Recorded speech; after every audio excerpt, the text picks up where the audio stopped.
Dedim evə get, yemək ye, get, dedim, aclığım yoxdur, piyada gəzə-gəzə düşürəm, elə kakraz ona kimi də vaxt olacaq. Mən də gözlədim, saat 6-7-yə qalmış səhv vurdum ki, görüm çıxırmı, oradan da trenajora getməli idi. Zəh vurdum, zəh çatmadı. Sonra narahat oldum, informatika müəlliməsinə zəh vurdum ki, o informatikadan çıxdığı birlikdə uşaqların nömrəsi falan. Sonra qardaşıma, öz oğluma zəh vurdum ki, gedin baxın bu ətraf yerlərə, bəlkə Elgünü hardasa görəsiz. O bu da axtarmışıq, küçəyə düşmüşük. Gecə saat 1-də də oğlumla bütün bu territoriyanı da, Abbasiyyət territoriyasını gəzmişik ki, bəlkə hardasa uşaqlarla motoru tapa bilməmişik.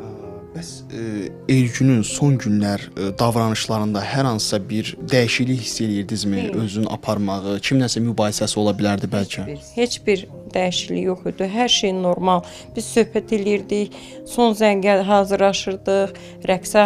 Hətta mən demişdi ki, mama 2 dəst paltar aralaşsan, bir kostyum şal var Aqanyok üçün, bir orada çıxış üçün ağ saroşka şal var. Nə bilim saroşkanı yazdıracağam belə elə uşaqlara.